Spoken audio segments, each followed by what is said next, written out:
ஹைதராபாத்ல இருந்து பெங்களூர் நோக்கி தன்னுடைய பயணத்தை தொடங்கிய காவேரி டிராவல்ஸ்க்கு சொந்தமான ஒரு தனியார் பேருந்து ஒண்ணு பெங்களூர் ஹைதராபாத் ஹைவேல போயிட்டு இருக்கும்போது ஒரு விபத்துல சிக்கிச்சு. இந்த விபத்துல அந்த பேருந்தானது முற்றிலும் எரிந்து கிட்டத்தட்ட ஒரு 20 பேர் இறந்து போயிட்டாங்க. இன்று காலை ஒரு 3 மணி மாதிரி பெங்களூர் ஹைதராபாத் ஹைவேல இந்த பேருந்தானது போயிட்டு இருக்கும்போது எதிர்த்த பக்கத்துல இருந்து ஒரு பைக் வந்து இந்த பேருந்து மேல இடிச்சிருக்கு. இப்படி இடிச்சதுல அந்த பைக்கோடைய பெட்ரோல் டேங்க் ஆனது வெடிச்சிருக்கு.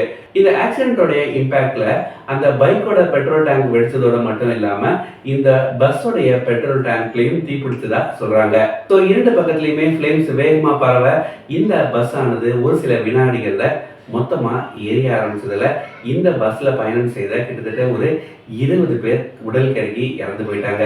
இந்த பஸ்ல கிட்டத்தட்ட ஒரு 41 பேர் பயணம் செஞ்சிருக்காங்க. இப்படி பயணம் செஞ்ச பயணிகள்ல பெரும்பாலானோர் ஹைதராபாத்தை சேர்ந்தவங்களாம். இந்த ஆக்சிடென்ட்னால ஏற்பட்ட இம்பாக்ட்ல அந்த பஸ்ஸோடைய ஃப்ரண்ட் டோர் ஆனது ஜாம் ஆயிடுச்சு.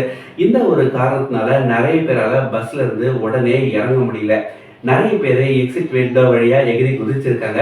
அப்படி எகிரி குதிச்சவங்க மட்டும்தான் உயிர் பிழைச்சிருக்காங்க. இந்த கோர விபத்துல இறந்தவங்களுடைய குடும்பங்களுக்கு நிவாரணமானது வழங்கப்படும் அப்படின்னு சொல்லி ஆந்திரா கவர்மெண்ட் அனௌன்ஸ் பண்ணியிருக்கு. அதே மாதிரி சென்ட்ரல் கவர்மெண்ட்டும் அனௌன்ஸ் பண்ணியிருக்கு. இந்த கோர விபத்து 2013ஆம் ஆண்டு இதே பெங்களூர் ஹைதராபாத் எக்ஸ்பிரஸ் ஹைவேல நடந்த இதே மாதிரியான ஒரு ஆக்சிடென்ட்டை நம்மளுக்கு நினைவுக்கு கொண்டு வருது.